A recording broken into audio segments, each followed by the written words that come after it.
A paz do Senhor. Eu sou o pastor David Paniago e essa é a leitura bíblica diária desta segunda-feira, dia 17 de abril de 2023. Ela se encontra na segunda epístola de Paulo a Timóteo, capítulo 3, versículo de número 5, e diz assim: tendo a aparência de piedade, mas negando a eficácia dela, destes afasta-se. Mais uma vez, tendo aparência de piedade, mas negando a eficácia dela, destes afasta-se. Amém. A epístola de Paulo a Timóteo, principalmente essa em questão, a sua segunda epístola, é uma epístola que Paulo escreve da prisão marmetina. Afinal, a fornalha da perseguição está acesa. Nero está perseguindo os cristãos por conta do incêndio de Roma.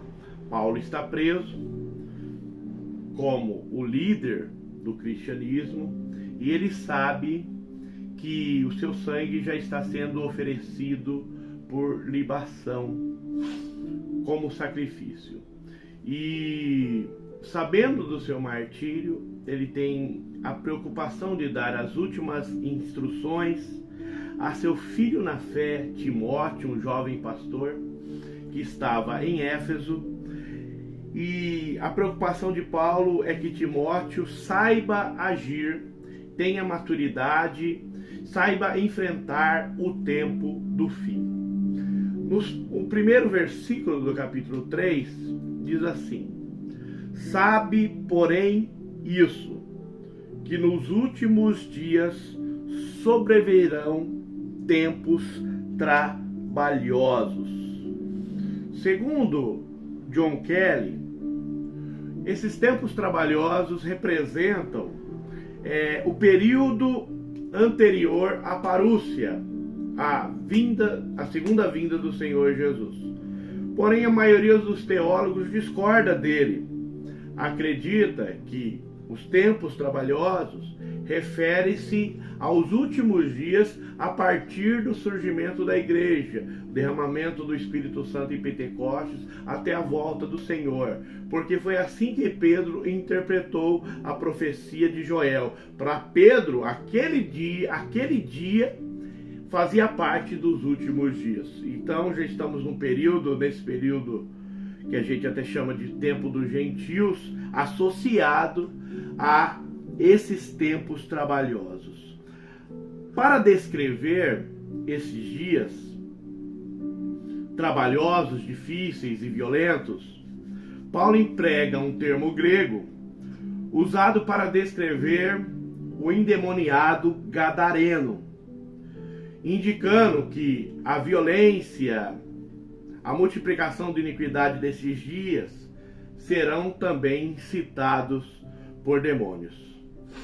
Esses tempos trabalhosos são uma época de florescimento do mal, em que todos os alicerces morais serão sacudidos.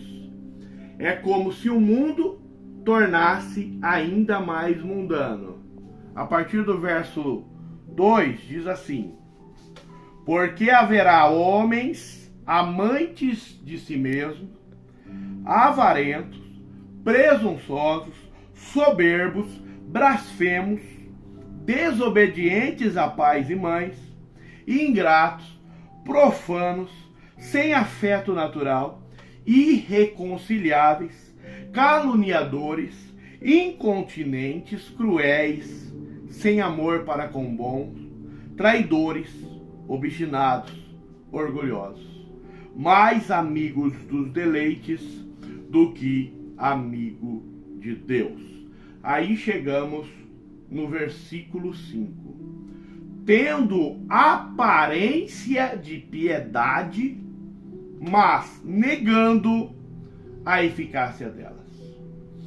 Então, o que é muito triste nisso, que essa classe de pessoas ruins, mas elas não estão apenas no mundo. Isso aqui não é apenas um reflexo do mundo, é também um reflexo da igreja dos últimos dias. Pessoas que frequentam a igreja, mas não mudam de vida. Essas pessoas têm a aparência, a forma da piedade, mas o Espírito Santo não resplandece na vida dessas pessoas. Hans Burke destaca que aqueles que trazem a aparência de uma natureza temente a Deus, mas negam seu poder, vão se apegar à religião, mas estarão distantes do Senhor. Eles estão preservando costumes e formas da religião, mas não apresentam nenhuma influência do Espírito Santo na sua vida. John Stott diz que na história da humanidade, a religião e a moralidade têm estado mais distantes do que juntas. As próprias Escrituras afirmam esse fato. Grandes profetas do século 7 e 8 a.C. apontaram os pecados de Israel e Judá nessa forma em particular. Amós 2,8 diz assim: se deitam junto a qualquer altar, na casa dos seus deuses bebem o vinho. Veja que qualquer altar, Israel, Judá só tinha um Deus, mas qualquer altar eles reverenciavam. Isaías também faz um diagnóstico parecido, dessa vez em Judá. Vossas luas novas, vossas solenidades, a minha alma odeia. Já me são pesadas, já estou cansado de sofrer. Por isso, quando estenderei as vossas mãos, escondo os meus olhos. E ainda que multipliquem vossas orações, não os ouvirei, porque vossas mãos estão cheias de sangue. Olha só, isso aqui é a resposta de Deus. Deus que ordenou as festas, mas ele não aguenta mais as festas. Deus que incentiva a oração, mas aquele fala: eu não vou ouvir as vossas orações, porque as vossas mãos estão cheias de sangue, estão cheias de pecado.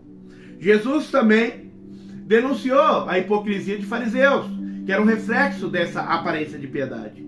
Ai de vós, escribas e fariseus hipócritas, pois que limpais o exterior do copo e do prato, mas o interior está cheio de rapina e de intemperança. A mesma epidemia se repetia entre as pessoas que Paulo está descrevendo a Timóteo dos tempos trabalhosos.